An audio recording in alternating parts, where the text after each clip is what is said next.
Glória a Deus. Quantos creem que Deus é bom? Aleluia.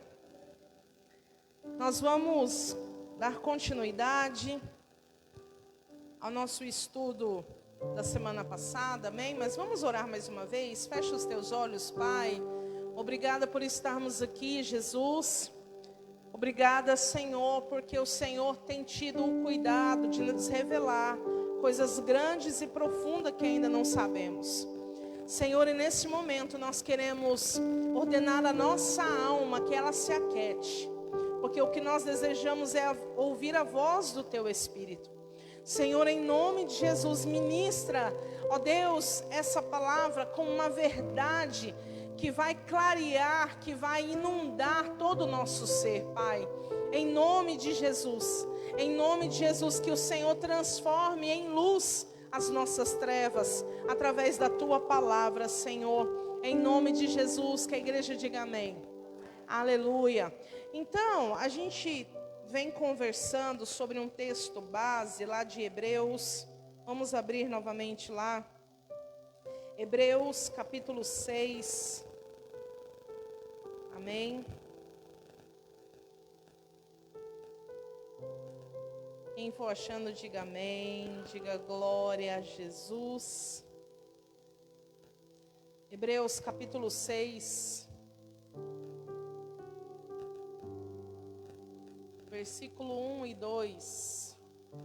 Que vai dizer assim: pelo que deixando os ensinos elementares da doutrina de Cristo, prossigamos para a perfeição, não lançando de novo o fundamento do arrependimento de obras mortas e da fé em Deus, ensinos sobre batismos e imposição de mãos, e sobre a ressurreição dos mortos e o juízo eterno. Amém?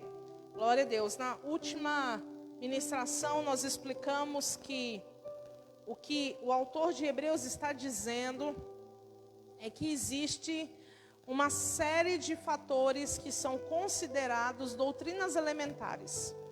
Como a gente havia falado, é como se fosse o beabá da vida do crente, o beabá do cristão. Amém? Então, é sobre isso que nós estamos falando. E nós falamos na terça-feira passada sobre arrependimento de obras mortas e fé em Deus. E hoje nós iremos falar sobre dois assuntos, que é batismos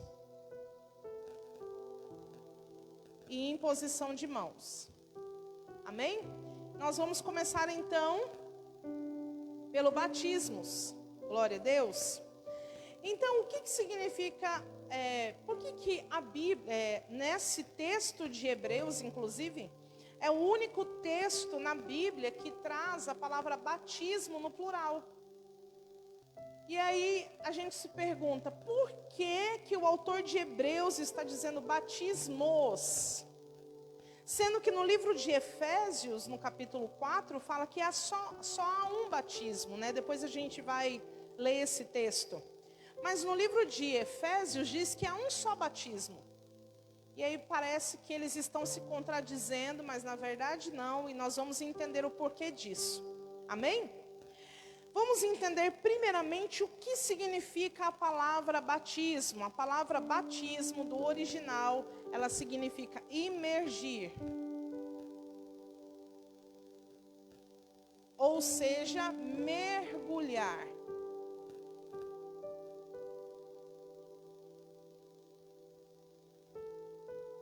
Então a palavra batismo no original, ela significa isso, imersão, mergulho, é a pessoa afundar. Amém? Tendo isso como um conceito, então nós vamos falar quais são esses batismos que as doutrinas elementares de Cristo estão nos dizendo. E o primeiro batismo que nós vamos falar é sobre o batismo nas águas. Amém? Primeiro batismo nas águas.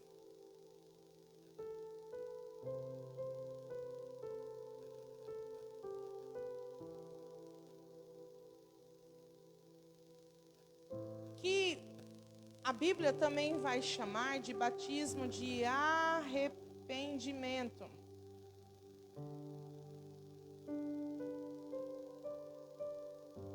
Então, quando João Batista começou o seu ministério, ele começou fazendo algo que ninguém nunca tinha feito antes, que era o batismo, né? E a pregação de João Batista era: arrependam-se, pois está próximo o reino dos céus. E a pessoa, como um sinal, uma prova deste arrependimento, ela passava pelo batismo, pelo mergulho. Amém? Glória a Deus. Então, esse batismo nas águas é um ato simbólico e público que vai representar a nossa morte para o pecado e o novo nascimento em Cristo Jesus. Então, por isso a importância de se afundar, de se imergir. Porque quando eu tenho esse ato de fé, eu estou declarando no mundo espiritual que eu estou morrendo para uma velha vida e nascendo para uma nova vida em Cristo. Amém? Então, quando eu mergulho, eu morro. E quando eu retorno, sou vivificado, né? Glória a Deus. Tem até algumas piadas de batismo bem engraçado, né? Que o pessoal conta que o pastor foi perguntar, né? Tá preparado para morrer na hora do batismo? Por quê? Porque a pessoa tem que estar preparada para morrer para a sua velha vida. Glória a Deus. Aleluia. Amém. Eu lembrei de uma outra, mas acho que essa aqui não dá para contar não, porque tá gravando. Depois eu conto no off. Né, Paulo? Glória a Deus. Então, qual é a base bíblica do batismo? Primeira coisa, o próprio Senhor Jesus foi batizado. Então, Mateus capítulo 3.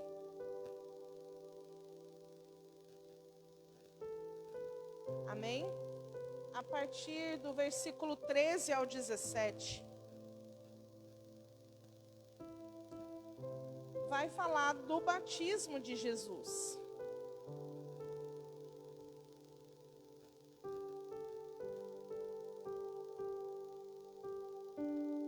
E aí surge uma pergunta: se o batismo é para arrependimento de pecados, e Jesus não tinha pecado, qual a necessidade então dele se submeter ao batismo?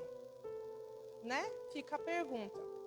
E a pergunta é muito simples de ser respondida, pelo simples fato de que o batismo não é uma opção no sentido, se eu quiser eu faço. Não. O batismo, quando Jesus decide passar pelo batismo, ele está colocando isso como uma ordenança, como um mandamento. Amém? E uma outra situação que deve ser levada em consideração é o fato de que a autoridade espiritual da época de Jesus era João Batista. E o próprio Senhor decidiu naquele momento, quando ele passa pelo batismo, se colocar debaixo da autoridade espiritual de João Batista. Simbolizando ali o quê? A sua humildade. Amém? Então tudo isso faz diferença no ministério de Jesus. Glória a Deus. Então, isso é algo muito importante. As outras bases bíblicas para o batismo, Mateus 28, 19, que diz: ide por todo mundo e fazei discípulo de todas as nações, batizando-os em nome do Pai, do Filho e do Espírito Santo. Mateus 28, 19. Quem está anotando aí? Outra base bíblica, Marcos 16, 16. quando Jesus vai dizer: aquele que crer e for batizado será salvo. Quem não crê já está condenado. Ou seja, quando ele faz essa declaração, ele está colocando uma condição para a salvação. Qual é a condição? Passar pelo batismo nas águas. Amém? Lógico, né, gente, que existem as situações, por exemplo, a pessoa aceitou Jesus, igual eu estava vendo hoje, inclusive no Instagram, uma reportagem de um jovem de 18, 19 anos, que ele aceitou Jesus no domingo, na igreja, e aí tem o vídeo dele, eles estavam divulgando esse vídeo dele, ele fazendo a oração, confessando Jesus como Senhor e Salvador da sua vida, e no outro dia ele é assassinado, né? E aí a gente se pergunta, ele não teve tempo de passar pelo batismo, e aí ele vai ser salvo ou não? Dentro de uma situação como essa, logicamente ele vai ser salvo. Por quê? Porque a implicação da salvação com relação ao batismo é quando a pessoa tem tempo hábil para fazer e ela não faz. Entenderam? No caso desse jovem, ele não teve o tempo, né? Mas ele fez a sua confissão de fé e com certeza ele está salvo. Glória a Deus. Aleluia. A pessoa às vezes aceita Jesus no hospital, né? E ela com certeza vai ser salva. Não, mesmo que ela não tenha passado pelo batismo, ela vai ser salva. Amém? Então, mas o batismo, ele está ligado à questão da salvação quando a pessoa tem tempo e ela não faz.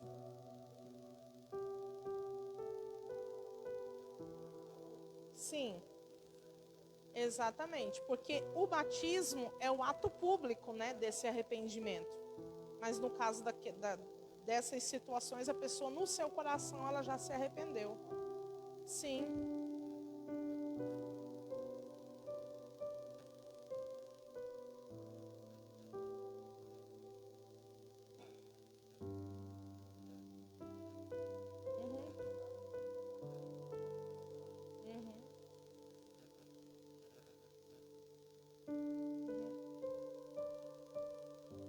Já está condenado.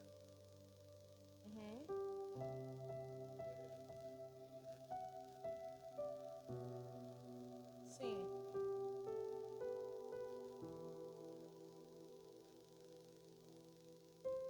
É verdade.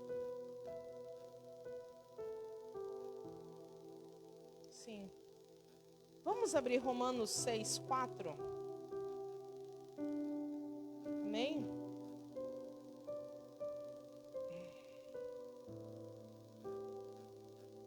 Romanos 6, capítulo 6, versículo 4, que diz assim: de sorte que fomos sepultados com ele pelo batismo na morte, para que, como Cristo ressurgiu dentre os mortos pela glória do Pai, assim andemos nós também em novidade de vida. Glória a Jesus. Amém? Então o batismo é o sinal da nova e eterna aliança. Ou seja, quando um bebezinho nasce. Hoje em dia já está diferente. Hoje em dia a gente já consegue registrar o bebezinho no hospital mesmo, né? Não sei porque o meu último já tem 11 anos. Mas eu acho que é isso, né? Então, na época que eu tive os meus, já sai de lá registrado, exatamente. Quando eu tive os meus filhos, não era assim ainda. Então, a criança nascia e eles davam um atestado de nascido vivo. Aí a pessoa ia lá, depois no cartório, com a criança e esse atestado, e fazia a certidão de nascimento, né? O mundo espiritual, ele também é parecido. Quando a pessoa aceita Cristo como Senhor e Salvador da sua vida, ela é um novo nascido, nasceu de novo, ela é um bebezinho espiritual. Quando ela passa pelo batismo, então ela vai receber o registro desse nascido de novo. A certificação de que realmente ela é alguém que nasceu de novo. Amém? Então, enquanto o bebezinho, ele nasceu, mas enquanto ele não está registrado como cidadão brasileiro, ele existe, porém, a título de pessoa física, ele não existe ainda. É necessário que ele tenha um registro. É a mesma coisa espiritualmente falando. A pessoa aceitou Jesus, ela nasceu de novo. Mas de fato, para o mundo espiritual, o mundo espiritual passa a saber quem ela é depois do batismo. Amém? Então, para quem é o batismo? Para todos aqueles que creram e se arrependeram dos seus pecados. De que forma é o batismo? A nossa prática batismal é por imersão.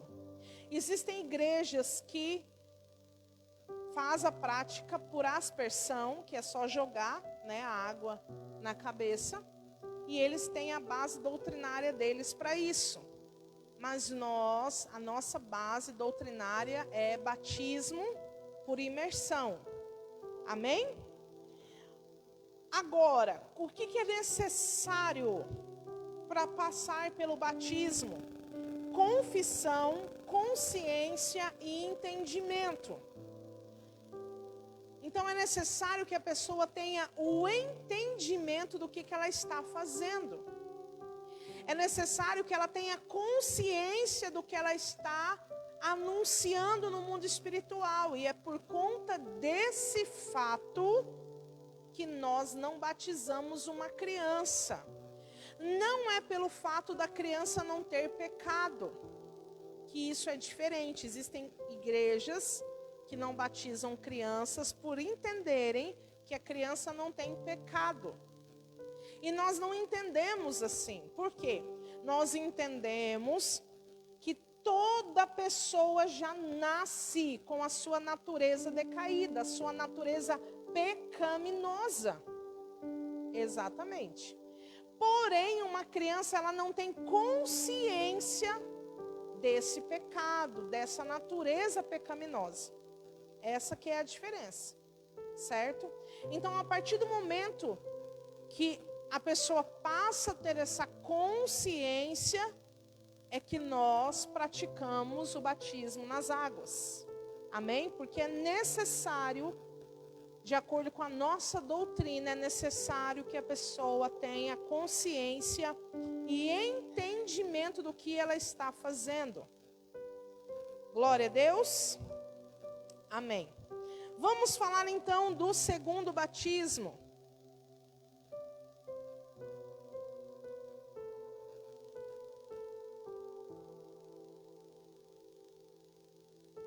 O segundo batismo.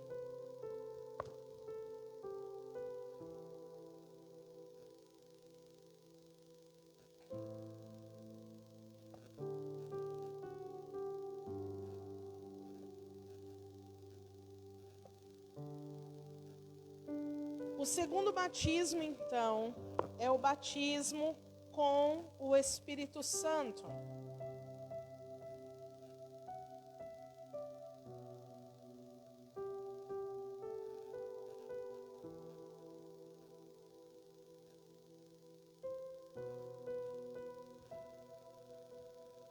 Qual é esse batismo? Esse batismo é uma experiência espiritual que capacita o cristão com poder para testemunhar e servir. É diferente da salvação, porém pode acontecer junto com ela. Pode acontecer de uma pessoa, no momento em que ela aceitar Jesus, automaticamente ela já passar por esse batismo com o Espírito Santo. Esse batismo com o Espírito Santo pode acontecer no momento em que ela estiver sendo batizada nas águas. Não existe um padrão para isso. Amém? Agora, o que é importante frisar? Toda pessoa que aceita Jesus, ela tem o Espírito Santo. Ela já foi selada com o Espírito Santo. O Espírito Santo já habita nela. Amém? O batismo, lembra que batizar é mergulhar?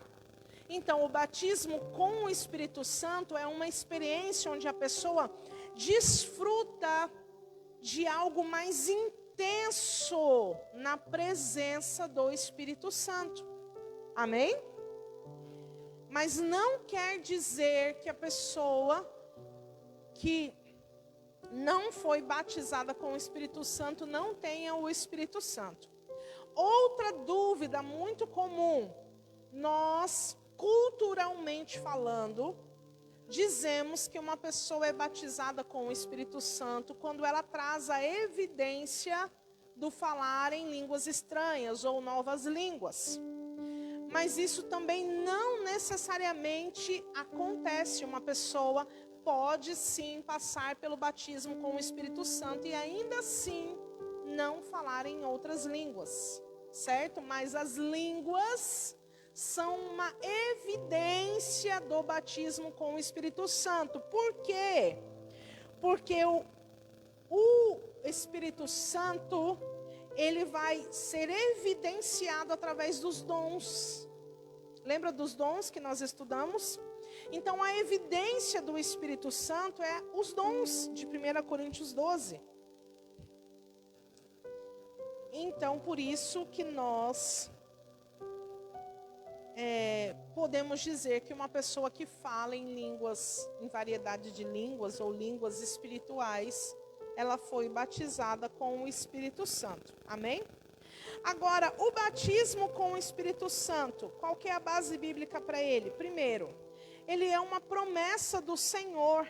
Atos 1:5. Amém? Do 5 ao 8. Vamos abrir lá? Atos 5. Não, desculpa. Atos 1. Eu que errei, gente. Atos 1.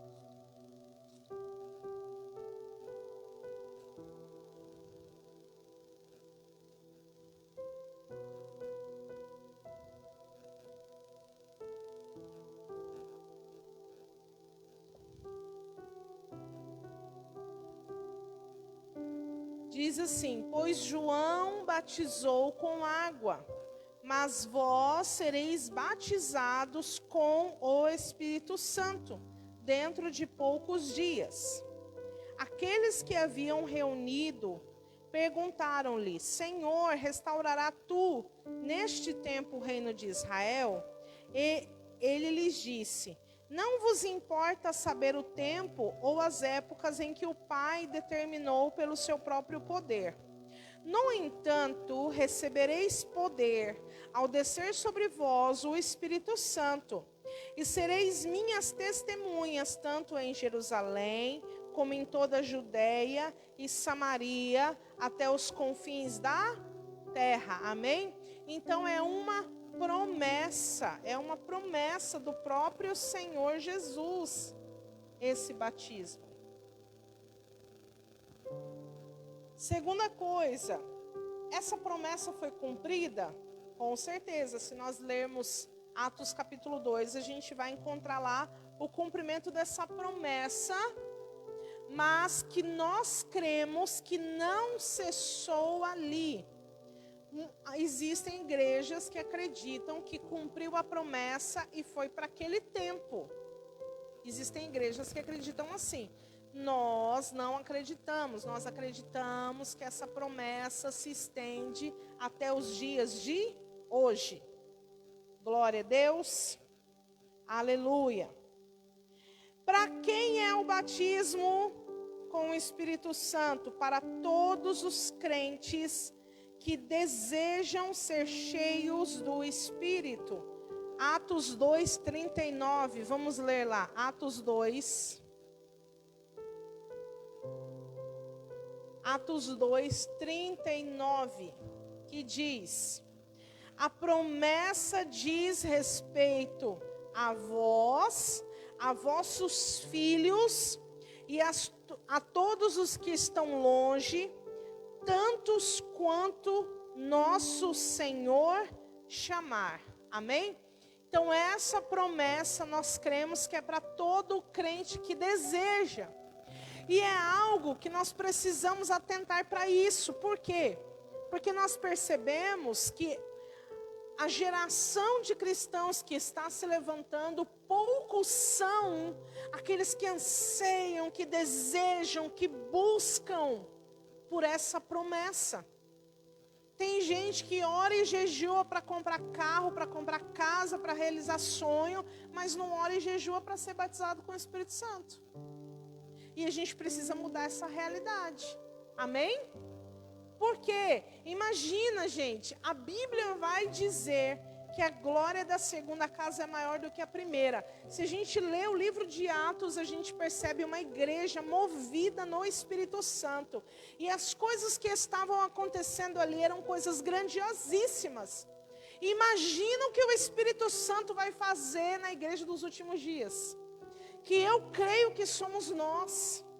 Amém? Então é por isso que nós temos que buscar intensamente o Espírito Santo. Porque é nele que nós vamos nos mover. Glória a Deus. Aleluia. E o terceiro batismo que nós encontramos na palavra de Deus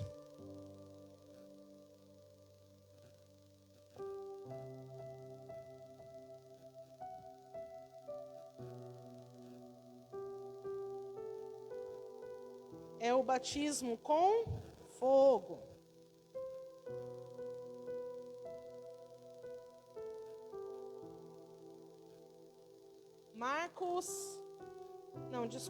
Mateus, capítulo 3. Mateus, capítulo 3, vamos ler.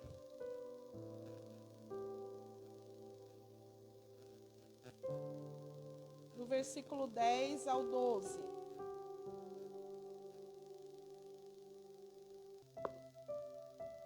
Mateus 3. E aqui a gente vai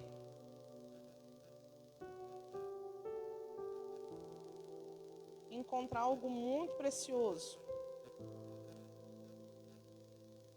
Mateus capítulo 3, versículo 10. Diz assim, ó. O versículo 10. O machado já está posto à raiz das árvores. E toda árvore que não produz bom fruto será cortada e lançada ao fogo. Presta atenção nisso. Versículo 11.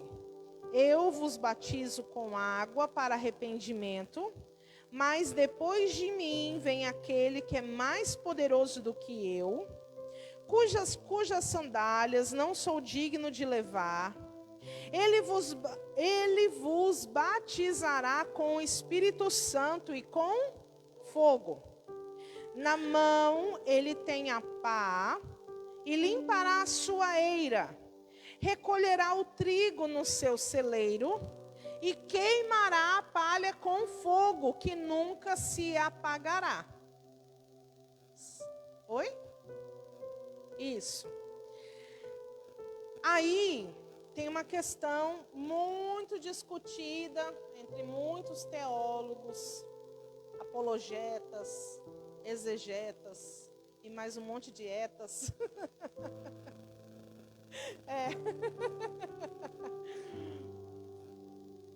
Porque existe a discussão do que seria esse fogo. Porque batismo nas águas a gente sabe. Só que ali ele faz distinção do batismo do Espírito Santo e com fogo. Então, não significa dizer que é o mesmo batismo. Isso aí nós concordamos, né? Porque senão ele faria ele colocaria de uma forma em que esse fogo faria parte do Espírito Santo. E não necessariamente, quando ele fala e com fogo, ele está querendo dizer que é uma outra situação. Amém? Muito bem. Qual que é a interpretação que muitos dão para esse texto? Eles dizem o seguinte, que a gente tem que sempre analisar um versículo dentro de um contexto. Eu também acredito nisso. E aí eles dizem que qual que é o contexto do texto? Ora, primeiro ele fala de um machado posto na árvore, e aquele que não der fruto vai ser cortado e lançado no fogo. Aí, o versículo 10. Aí, no versículo 12, ele fala que o Senhor, que é, porque ele está falando de Jesus, né, quando ele fala aquele que vem depois de mim, então ele está falando de Jesus. O Senhor Jesus, então, tem na mão uma pá e limpará a sua eira, e recolherá o trigo no celeiro e queimará a palha com fogo que nunca saca... Ai, meu Deus. Isso, obrigada. Então ele está dizendo mais uma vez de um fogo condenatório, de um fogo ruim, de um fogo que traz juízo. Então aí eles concluem dizendo o seguinte: ora, se o versículo 10 está dizendo de um fogo de juízo, e o versículo 12 está falando de um fogo também consumidor de juízo, por modo de que o versículo 11 trataria o fogo como algo bom. Entenderam? Então eles dizem, não pode ser algo bom. Então esse fogo do versículo 11 só pode se tratar de um fogo de juízo, um fogo consumidor, um fogo que vai trazer uma consequência ruim. É isso que muitos interpretam. Como que nós interpretamos esse fogo? Não um pouco diferente. A única situação que nós interpretamos é que da mesma forma que o fogo, tanto no versículo 11, quanto no versículo 12, ele vai purificar aquilo que é mal, aquilo que não tem proveito algum. Nós cremos que esse batismo com fogo nada mais é do que a provação que o crente precisa, necessariamente precisa passar, para que a sua vida seja purificada, para que a sua vida seja como o ouro, que é refinado nesse fogo. Entenderam? Vocês entenderam a diferença? Ótimo. Então, para nós, o que é esse batismo com fogo? É a purificação.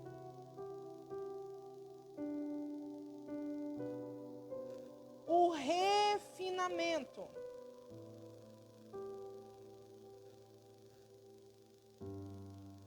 Da nova criatura que você é. Amém?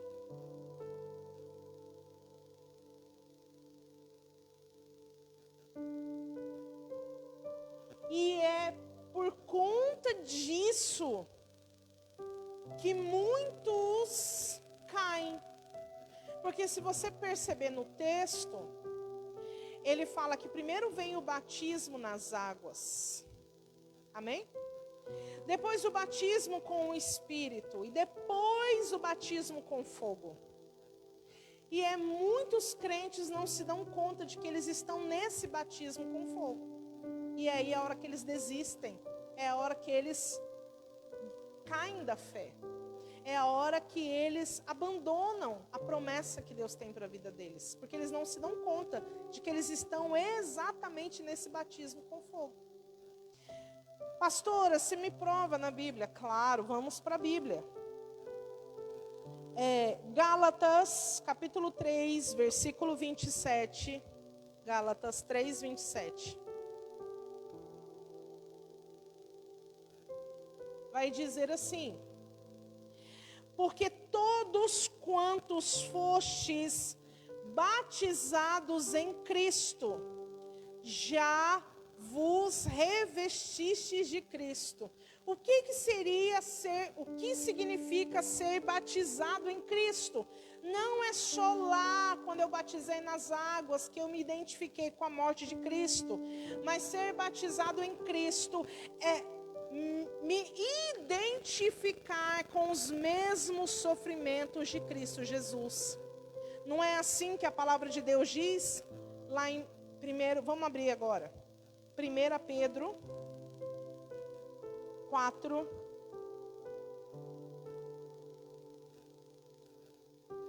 1 Pedro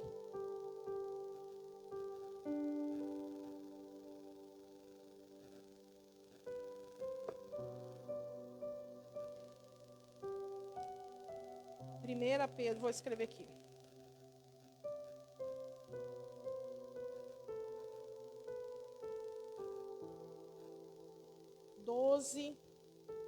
E 13.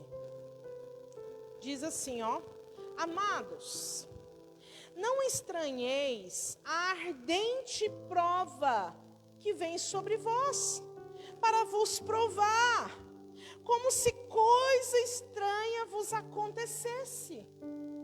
Oh, meu Deus! É mais ou menos isso que ele está dizendo, né?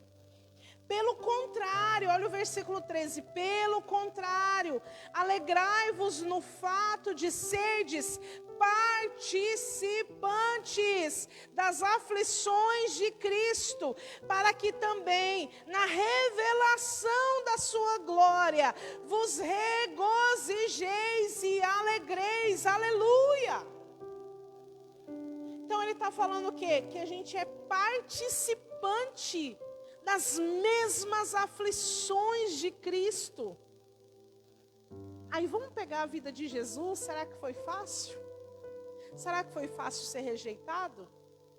Será que foi fácil ele ser tido como filho de Belial?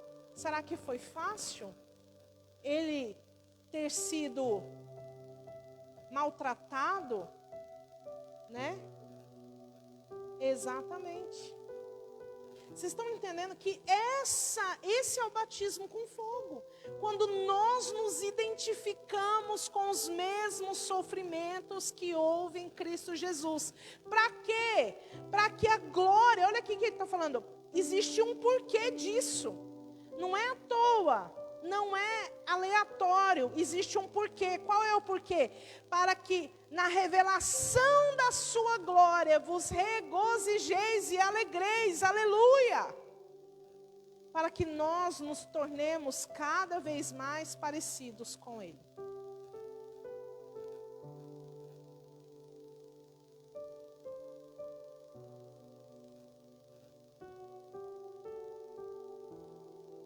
Exatamente.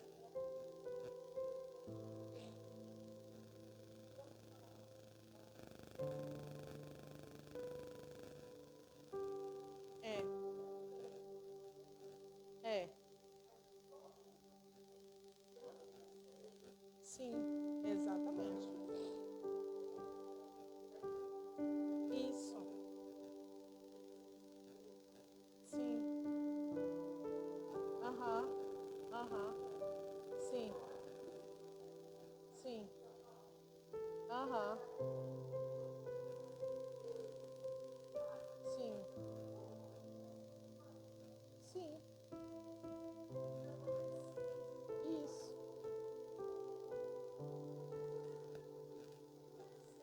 Aham.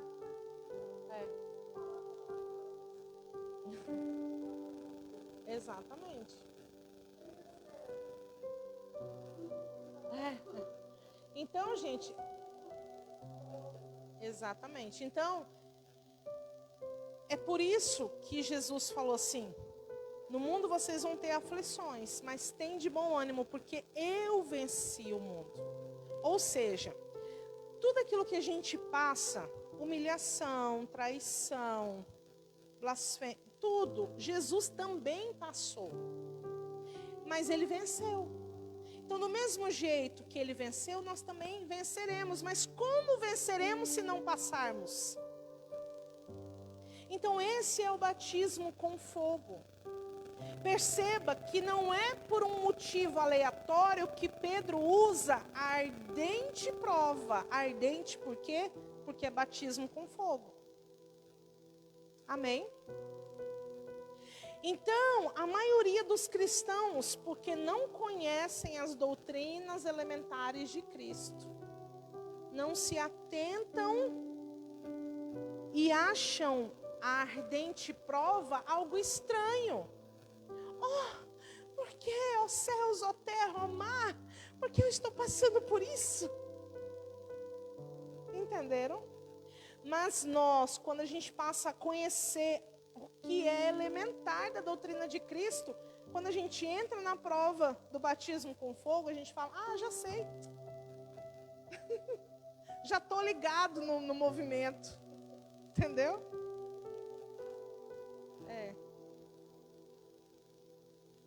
Verdade.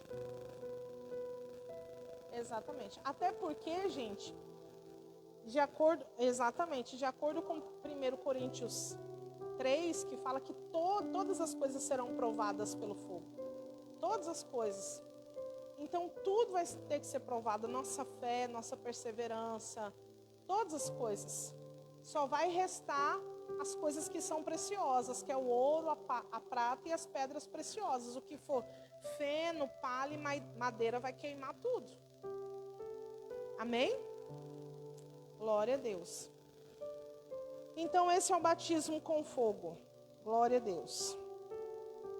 E é por isso que Efésios capítulo 4, verso 5 vai dizer: amados, Efésios 4, 5. Há um só Senhor, uma só fé e um só batismo. É porque a Bíblia vai usar vários tipos de batismo para ensinar verdades profundas para nós. Mas é um batismo só no sentido de que todos esses batismos se complementam na obra perfeita que Cristo está fazendo na nossa vida. Amém? Glória a Jesus. Alguma dúvida até aqui? Não? Glória a Deus.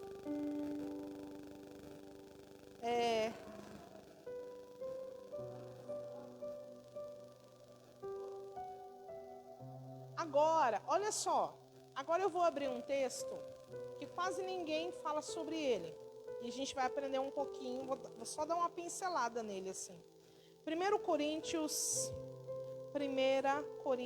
10.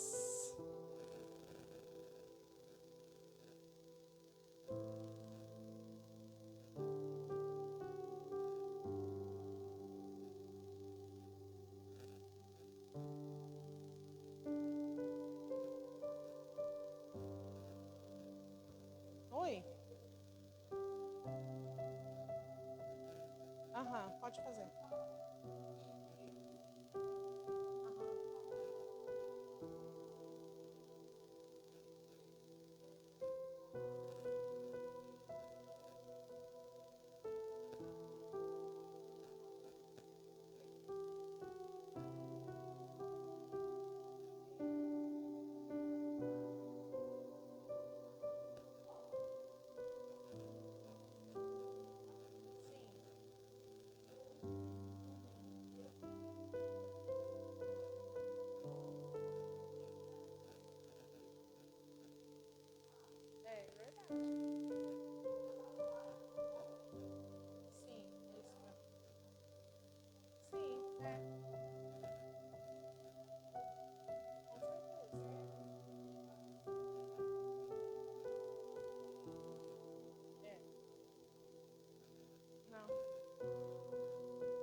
Exatamente. Não. E medidas também. Não é o mesmo de hoje. Exatamente. Porque nós estamos num crescimento. Qual o crescimento? A estatura do varão perfeito, né? A gente não é mais um vaso pronto. No máximo que a gente vai chegar a ser um vaso novo.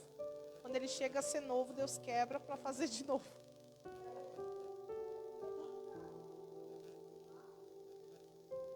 Precisa. Exatamente. Sim.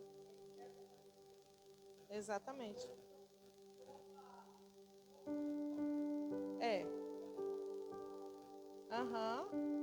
Sim. E a gente percebe o quê? Que esse batismo com fogo, Deus traz sobre um povo, mas Deus também traz individualmente. Por quê? O povo, ele traz o batismo no sentido de que está todo mundo na prova.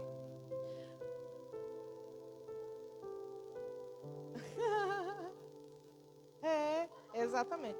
Só que na vida de cada um, Deus vai trazer um fogo diferente, no sentido de que o fogo que eu suporto não é o que a Leninha suporta, nem o que ela suporta, às vezes é o que eu suporto, né? Então, exatamente, isso mesmo.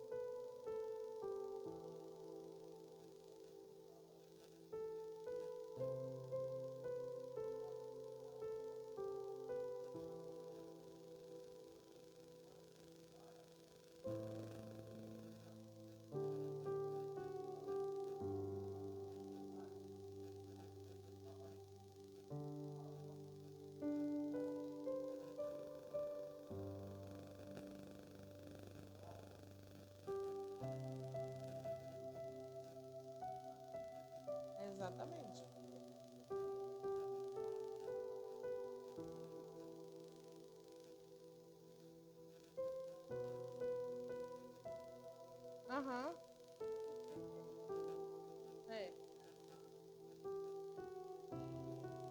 É verdade. Para a gente finalizar o batismo, 1 Coríntios 10, a partir do versículo 1 diz assim: irmãos, não quero que ignoreis que os nossos pais estiveram todos debaixo da nuvem e todos passaram pelo mar. Todos foram batizados em Moisés, na nuvem e no mar. Por isso que eu falei sobre um batismo coletivo, que Deus também traz isso, né? E o que seria esse batismo? Que todos os antepassados passaram em Moisés, na nuvem e no mar. Você parou já para pensar nisso? Foi um batismo. Você já parou para pensar que a passagem do povo no Mar Vermelho foi um batismo? Porque eles passaram pelas águas. No meio das águas.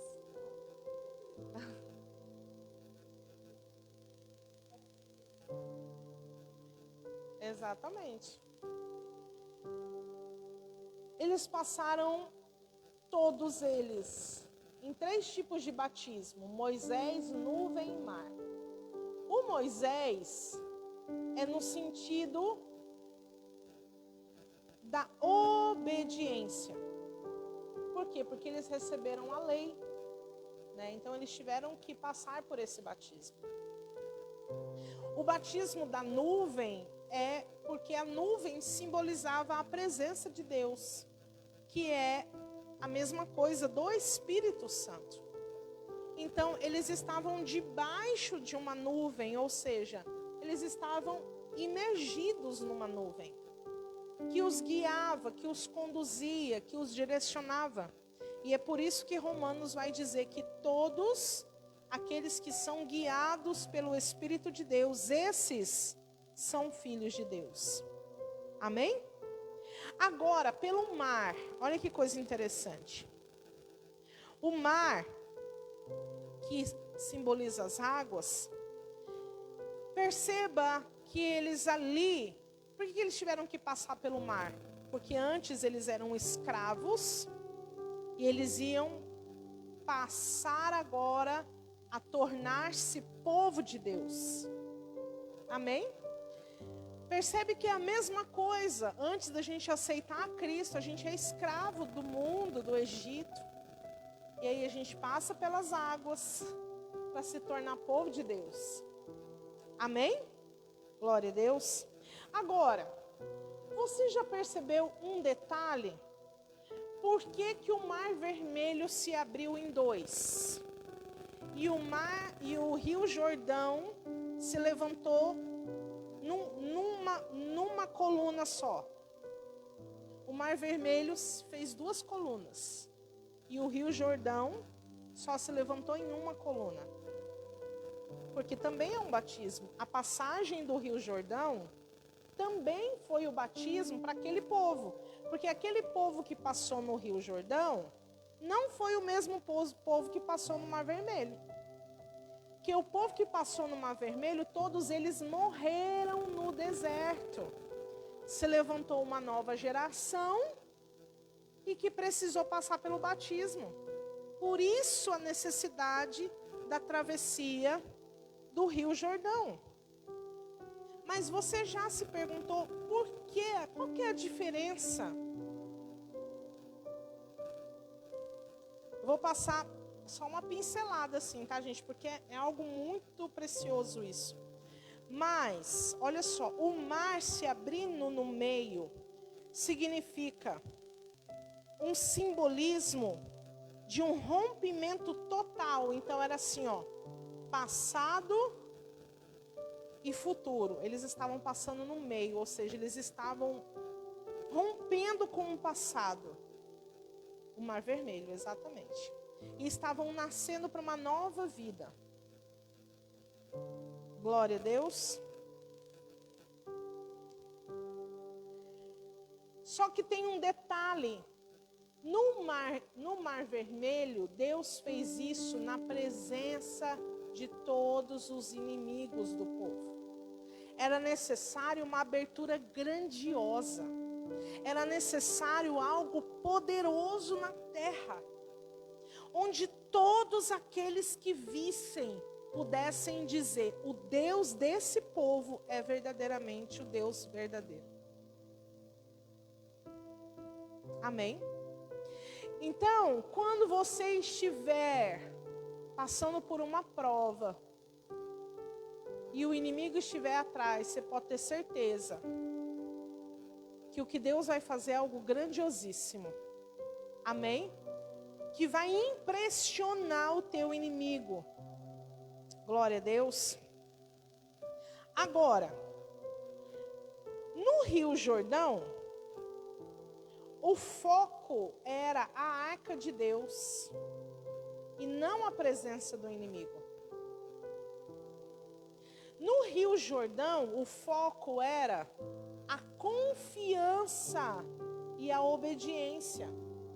Por quê? Porque eles tinham, a terra estava na frente deles, mas eles não podiam entrar na terra, existia um impedimento.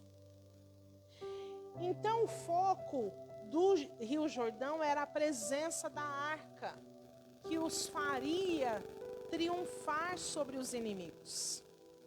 Amém? Agora, para fechar tudo, o Mar Vermelho abrindo em dois significa uma antiga aliança e uma nova aliança. Por isso que abriu em dois. E o Rio Jordão significava a nova aliança. Aí você vai entender, agora você vai entender por que a diferença. Lembra que quando Jesus chamou os discípulos, colocou eles e começou a lavar os pés deles, o que Pedro falou? Não, Senhor, imagina, o Senhor não vai triscar no meu pé para lavar. E ele falou assim: Pedro, se eu não te lavar o pé, você não tem parte comigo. Aí o Pedro, né? Querendo aparecer mais que todo mundo. Então, Jesus, não lava só o pé, não. Lava a cabeça, lava tudo. Lava a barba, lava tudo que, né? Os ouvidos, tudo que o Senhor tiver que lavar aqui. E Jesus fala para ele o seguinte: não é necessário. Aquele que já está limpo pela palavra, que lave somente os pés. Então, o povo que saiu lá do Egito era um povo escravo, corrompido, difícil. Era necessário dois, para mostrar para eles uma antiga aliança, uma nova aliança. O povo que estava entrando na terra já simbolizava que eles já estavam povo de Deus. Eles estavam em direção a uma conquista de uma promessa. Eles só precisavam lavar os pés, na linguagem que Jesus vai usar lá com os discípulos. Por isso que só se dividiu. Percebe? O rio estava correndo. Parou aqui, dividiu uma coluna e o curso do rio continuou. Significa dizer que a vida do cristão é assim. Quando você passa pelo batismo, o curso da sua vida precisa continuar. Você não pode parar porque você está passando pelo batismo com fogo. O curso tem que continuar. Amém? Glória a Deus. Misericórdia da minha vida.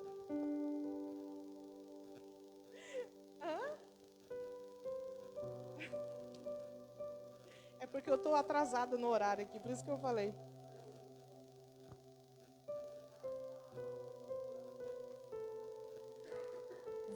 Vamos lá?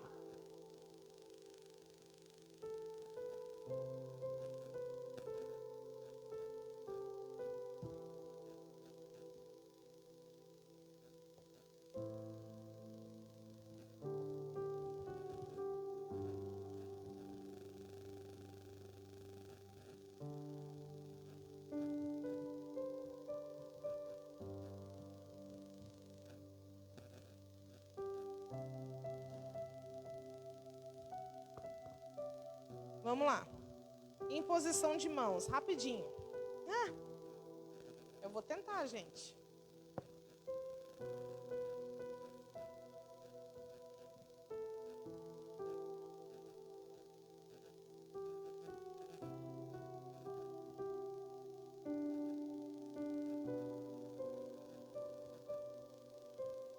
Vamos lá para a imposição de mãos. Primeira coisa que a gente precisa entender sobre a imposição de mãos, que é um princípio bíblico. E esse princípio é como uma lei, lei de contato e transmissão, onde ele vai produzir identificação,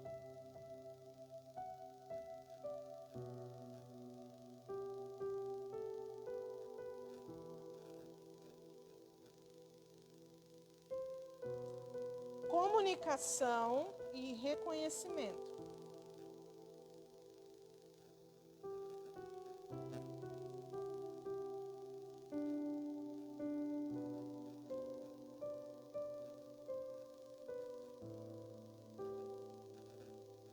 O que é a imposição de mãos? É quando alguém, ao colocar a sua mão sobre uma outra pessoa, acompanha-se uma oração, declaração de fé, ou os dois juntos. Essa prática não aconteceu apenas no Novo Testamento, pois podemos encontrar em várias ocasiões a imposição de mãos sendo utilizada no Antigo Testamento. Alguns exemplos. Quando Jacó foi abençoar os filhos de José. Lembra que foi falado sobre isso? Ele impôs as mãos sobre Efraim e Manassés e abençoou os filhos de José. Amém? Outro exemplo, quando Moisés, ao final do ministério dele, isso está lá em Números 27, versículo 18 a 20. Números 27, 18 a 20.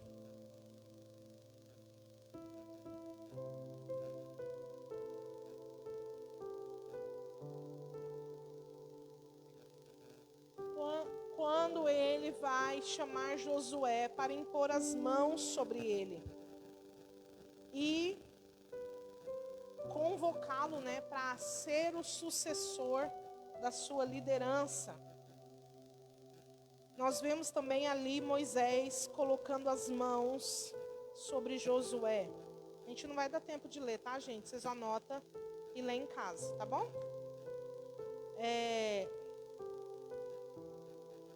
Nós também conseguimos enxergar Êxodo capítulo 29, 10.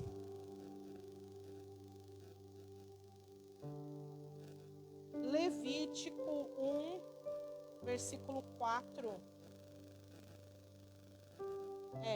E capítulo 8, versículo 14. Levítico, tudo isso aqui. Essas ocasiões aqui, era quando o sacerdote ia oferecer um holocausto ao Senhor pelos pecados do povo. Então, o que ele fazia? Ele pegava o animal e ele colocava a mão sobre o animal para que houvesse a transferência para aquele animal de todo o pecado do povo, do pecado do sacerdote. Então, a imposição de mãos servia naquele momento para transferir pecado sobre aquele animal, para que aquele animal fosse sacrificado e para que o povo fosse aceito pelo Senhor. Amém? Então, existem inúmeras passagens no Antigo Testamento, mas eu quero mesmo falar das coisas do Novo Testamento. No Novo Testamento, o que a gente vai ver de imposição de mãos? A imposição de mãos para curar. Imposição de mãos para curar.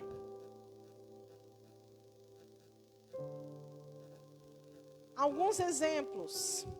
Marcos 16, versículo 17 e 18, diz assim: esses sinais acompanharão os que creem, em meu nome expulsarão demônios, falarão novas línguas, pegarão em serpentes, e se beberem algum veneno mortal, não lhes fará dano algum, imporão as mãos sobre os doentes, e esses ficarão curados. Vou anotar aqui, Marcos 16, 17 e 18.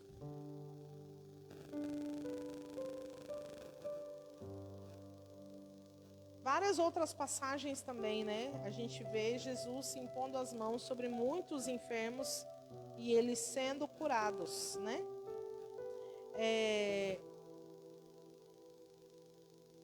Outra ocasião para o batismo com o Espírito Santo. Batismo com o Espírito Santo.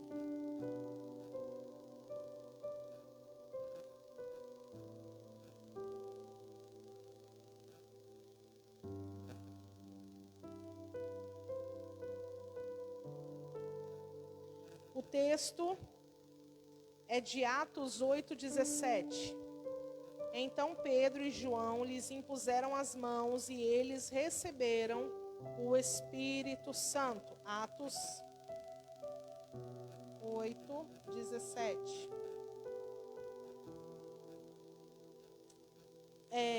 Também temos, quando Paulo lhes impôs as mãos, veio sobre eles o Espírito Santo e começaram a falar em outras línguas e a profetizar. Atos 19:6. Certo? Terceira forma da utilização da imposição de mãos para transmitir dons espirituais.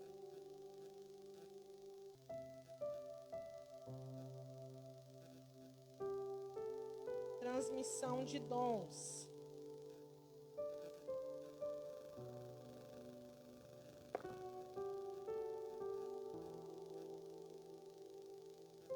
Primeiro Timóteo 4:14.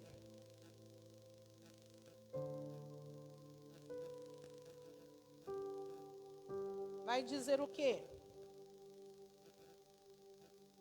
Não negligencie o dom que lhe foi dado por mensagem profética com imposição de mãos dos presbíteros, né? Essa foi a palavra do apóstolo Paulo para Timóteo. Não negligencie o dom que lhe foi dado por mensagem profética com imposição de mãos dos presbíteros.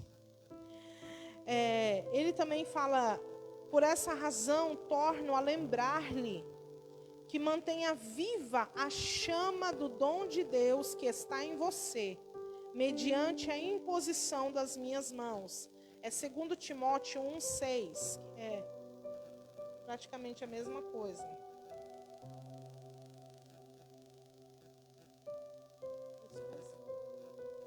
Não. 2 Timóteo 2,6. 6.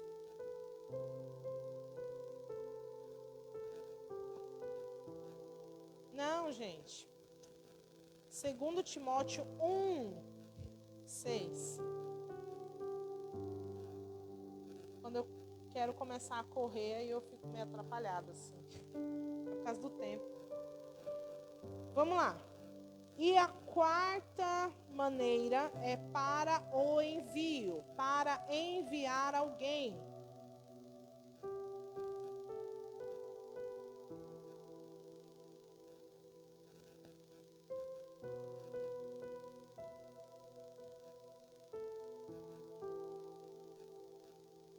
Para enviar. Assim, depois de jejuar e orar, impuseram-lhes as mãos e os enviaram. Atos 13, 3.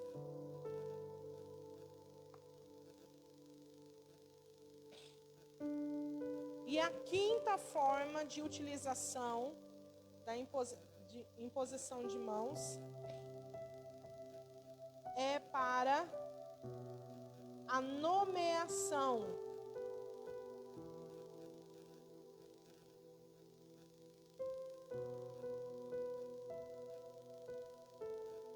Nomeação de diácono, presbítero. Amém? É porque presbítero aqui no mesmo sentido de pastores, tá? Atos 6. Apresentaram esses homens aos apóstolos, os quais oraram e lhes impuseram as mãos. Atos 6.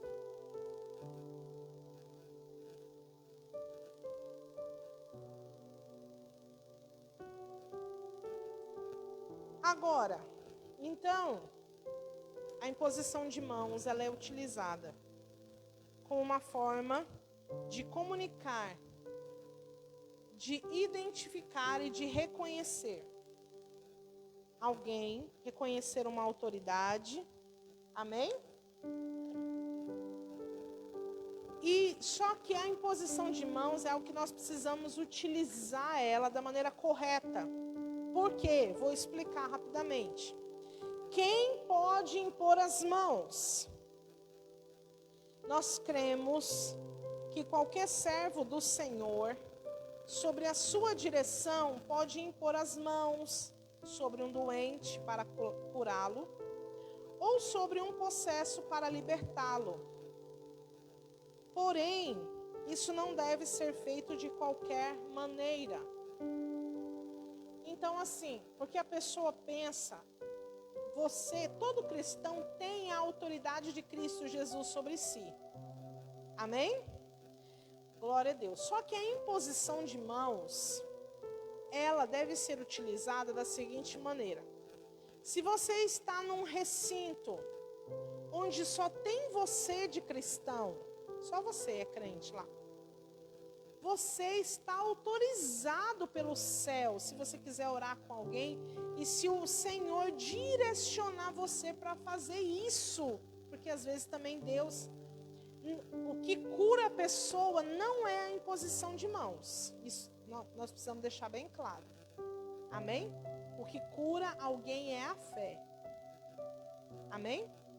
O que liberta uma pessoa não é a imposição de mão, porque eu já vi demônio sair sem precisar pôr a mão nele. Por telefone, inclusive. Qual o seu nome? Reginaldo. Não é você não, Reginaldo, é o demônio.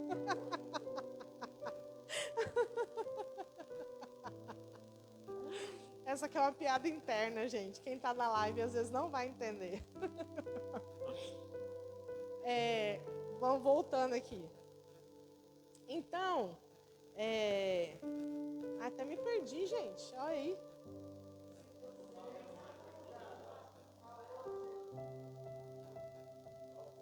Isso. E se Deus direcionar você para você impor as mãos, se Deus direcionar, não fique com medo, faça. Mas se for uma direção do Senhor, amém? Agora, você está num ambiente onde tem outras cadeias de autoridade superiores a você, só faça isso se você for delegado para isso. Por quê? Porque o mundo espiritual ele é regido por autoridade. Então, se tem uma autoridade espiritual no local, o ambiente espiritual se move por aquilo que aquela autoridade espiritual fala. Então, se aquela, vamos supor, manifestou um demônio, e aí o pastor fala, Leninha, vai lá e põe a mão e expulsa. Ele está delegando a autoridade que está sobre a vida dele, ele está delegando para ela. Então, aí ela tem a autorização do céu para ir lá e expulsar aquele demônio. Entendeu? Então, a imposição de mãos, ela precisa ser utilizada da forma correta. Quando, olha só, aqui fala uma coisa muito interessante que eu anotei, eu achei importante anotar, né?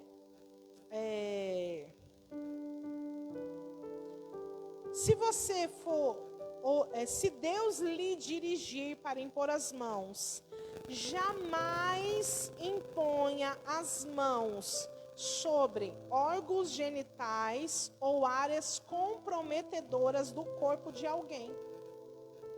É importante falar isso.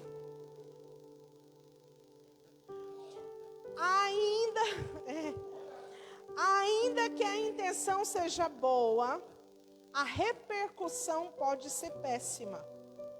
Então, tenha sempre em mente que não é a imposição de mãos que cura, mas é a fé. Amém? Então, tome cuidado. Se você vai pôr a mão em alguém, coloque no ombro, nas costas, numa parte neutra da pessoa, por favor. Né? É importante falar isso. Até porque eu já vi, gente, pastor se aproveitar disso para passar a mão nas irmãs. Eu já vi acontecer. Misericórdia, mas eu já vi acontecer.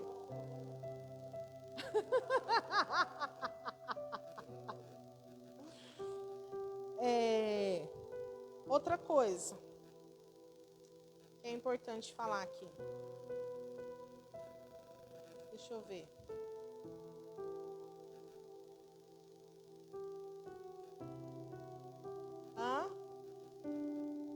É por causa do tempo, eu já preciso encerrar aqui.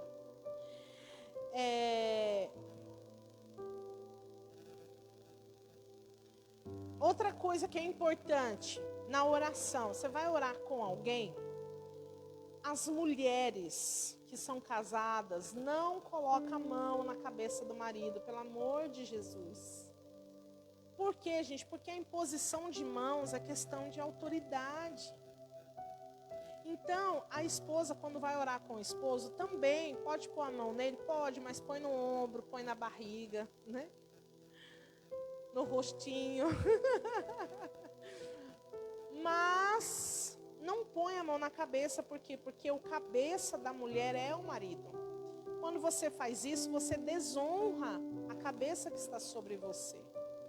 É da mesma forma, aí, por exemplo, é diferente quando a mulher vai orar com os filhos. Nos filhos, ela pode impor a mão na cabeça. Porque dentro de uma hierarquia, ela é autoridade sobre os filhos. Amém?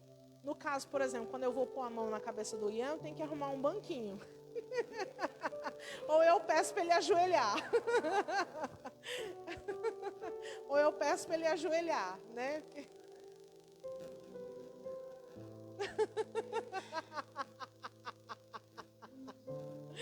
Glória a Deus. Da mesma forma, por exemplo, se você está no mesmo nível de cadeia de autoridade, por exemplo, quando a gente vai orar com outros pastores, a gente não põe a mão na cabeça, a não ser que nós estejamos esses pastores estejam debaixo da nossa cobertura. Se são outros pastores que nós não temos cadeia de autoridade sobre eles, a gente, por mais que sejam outros pastores e estejam numa equivalência de autoridade, nós não somos autoridade sobre eles. Então, nós também não impomos as mãos sobre eles. Né? Na cabeça a gente fala, como eu falei, pode pôr a mão no ombro, né? Mas na cabeça não, porque é o sentido de autoridade espiritual. Sim.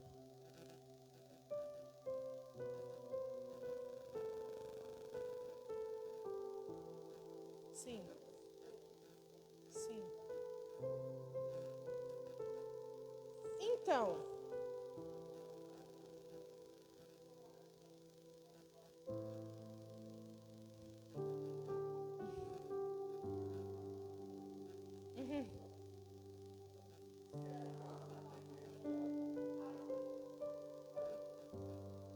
é porque, sim. Eu esqueci de ler um versículo aqui. Deixa eu ver se eu acho ele aqui. Me ajuda aí, amor. Acha o versículo que fala assim, ó.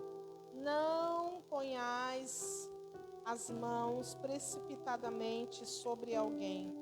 Acha para mim aí, porque tá anotado aqui, mas até eu achar aqui.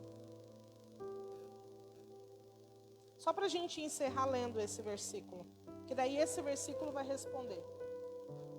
1 Timóteo 5:22. 1 Timóteo 5:22.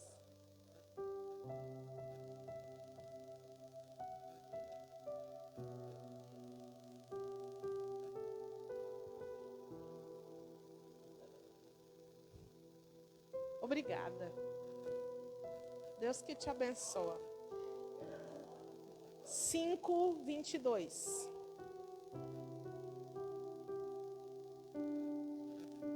A ninguém imponhas precipitadamente as mãos. Não é? Primeiro.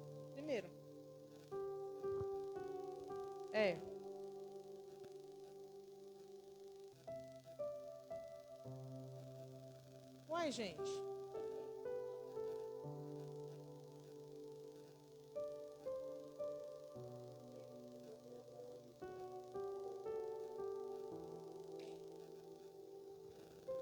É 22. 5:22.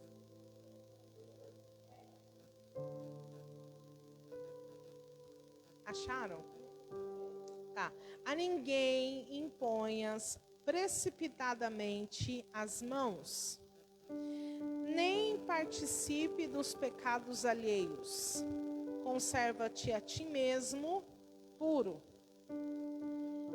Então, esse texto, ele está querendo dizer duas coisas importantes. Ele está falando assim, olha, se você tiver que impor a mão, não ponha de maneira precipitada. Por quê?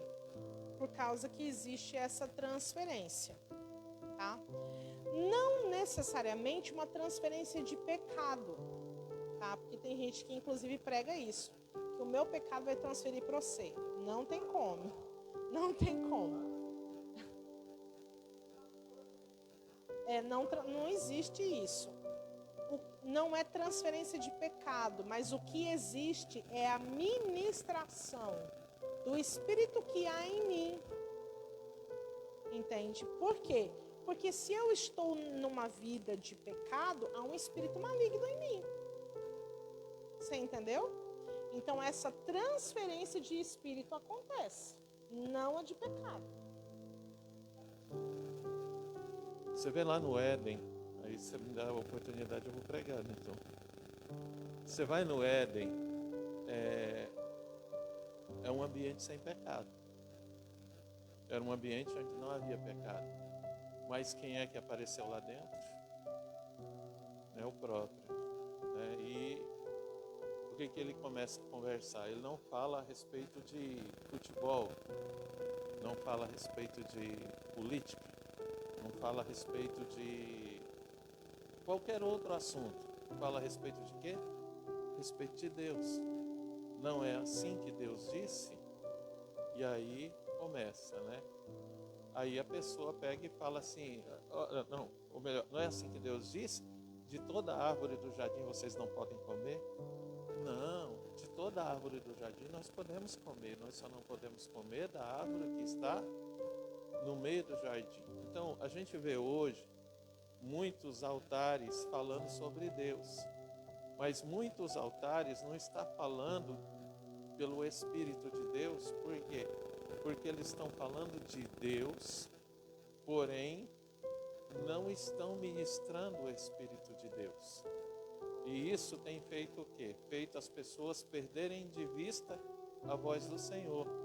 Porque porque tudo que nós precisamos está na palavra. Você tem problema para resolver? Ora e busca na palavra que Ele te responde. Você quer casar? Ora, busca na palavra que Ele te responde. Quais são os teus problemas? Até quando um homem vai casar com a mulher, Deus responde. Né? Adão estava lá todo, né? Não estava necessitado. Mas Deus olhou para ele e falou assim, você é obediente. Não é assim que a Bíblia fala? Agrada-te do Senhor, Ele satisfará os desejos do teu coração. Então lá no Éden não tinha desobediência. Deus olha para Adão e fala assim, cara, tem que recompensá-lo de algum jeito. E pega e fala para ele, fala assim, Adão, vou te dar algo maravilhoso. Eu vou te dar um presente. Fez uma promessa para Adão. Eu vou fazer uma auxiliadora que lhe seja idônea para ti. Só que ela não vai te custar barato, Adão. Ela vai ser caro. Você vai se lascar de tanto trabalhar. Aí a palavra de Deus, aí a palavra de Deus vai dizer, Hebreus capítulo 10, verso 36, o seguinte, porque necessitais de paciência, para depois de haver feito a vontade de Deus, alcanceis a promessa. Aí Deus fala para ele, fala assim, antes de te dar a promessa, você vai dar nome para tudo que eu construí, que eu fiz. Você vai ter para sustentar o que eu vou te dar, você vai ter que trabalhar, filho. E aí, como ele tinha lá, né, trabalhou até a última gota de energia que ele tinha, né? Na hora que ele terminou, caiu para o lado, dormiu, acordou, Deus estava com a promessa, com o presente dele. Sim, e é a obra-prima. E eu tenho a minha teoria, porque é o seguinte, se você ler o capítulo 1 de Gênesis, se não me engano, antes, no verso 26, por aí você vai ter, já está no sexto dia, Deus diz assim, e ele viu que tudo era bom. Só que quando ele termina o sexto dia, ele termina dizendo assim, e viu Deus que era muito bom. Então assim, ele terminou uma obra e disse que era boa. Então quando ele terminou o homem, ele disse, é bom. Porque o que é perfeito é a promessa.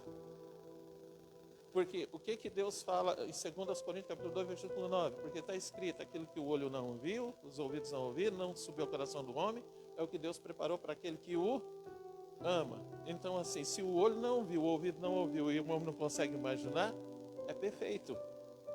Então Adão não conseguia imaginar o que Deus ia fazer para ele, só falou que era uma varoa idônea, perfeita, não é? Quando Deus cumpriu a promessa, ele fez perfeito. Aí chega o final do sexto dia, aí ele olha para o homem bom. Aí ele olha para a mulher perfeita.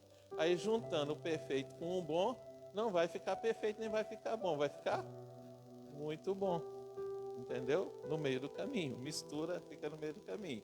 Então a promessa é que é perfeita, boa, perfeita e agradável. Essa é a promessa. Só que a gente está falando sobre isso, querido, então o que acontece? Você vê muita gente falando sobre Deus. Hoje eu li alguma coisa sobre o Neymar. Meu Deus, já vou falar o nome do camarada, já pode. Falou, ele é daqueles que gosta de compartilhar versículo, mas não tem compromisso com santidade. Ou seja, ele gosta do conforto, mas não gosta do confronto. Então a maioria dos crentes hoje são desses, gosta do conforto, querem a bênção, querem o conforto de tudo, mas não querem o confronto da palavra. Então, muitos pastores, e não são poucos, preferem ficar bem com o povo do que com Deus. Então o que eles fazem? Falam de Deus, mas não confronta através da palavra. Aonde você vai, você não vê falando sobre volta de Jesus, sobre santidade. Aonde você vai falar só bênção, bênção, bênção, bênção, Deus vai te dar, Deus vai fazer, Deus isso, Deus aquilo. No meio fala alguma coisa a respeito daquilo que está escrito, é o que Satanás fez lá no Éden, entende? A transferência. Então assim, aí como eles pregam por um espírito enganador, que fala de Deus, mas não tem Deus, as pessoas vêm, eu vou orar com você, vem, eu vou fazer, vai curar, vai isso, vai aquilo. E há curas, maravilhas. A Bíblia tudo diz isso. Que vai acontecer, que espíritos que não é de Deus vai fazer isso. Então, chama, vem cá, traz tua oferta, vou orar com você, vai isso, faz aquilo e tal. Vou orar, vou orar, vou orar, vou orar. E aí vai só colocando as mãos e o rebanho contaminado vai só crescendo. Aí, como você acha? A maioria desse povo, você falar assim, se só tiver uma geração eleita para eles congregar, eles preferem ir para o inferno. Mas porque na cabeça deles, o evangelho traz conforto, não traz confronto. E conforto é cadeira almofadada, entendeu? É tudo que faz ele ficar bem com ele mesmo, com as suas misérias. Ficar bem com as suas misérias. Fica bem com as suas misérias, tá ótimo. Então ele sai, ele vai e tal. Aí fala assim, mas pastor, esse povo está prosperando, está abençoando. Assim, gente, pelo amor de Deus, olha só, qual que é o nosso problema? O problema de quem serve Deus de verdade. Por que a gente não prospera do jeito dos outros? Porque nós temos a resistência de Satanás contra nós. Quem trabalha do lado dele não tem resistência não, amado. Não tem. O negócio deles dá certo. O nosso nós precisamos orar mais do que eles para dar certo. As coisas que a gente quer, que a gente busca, tem que ser clamado, buscado. Mas os outros não. Entende? Por isso você explica muita coisa. Tudo aqui, ó.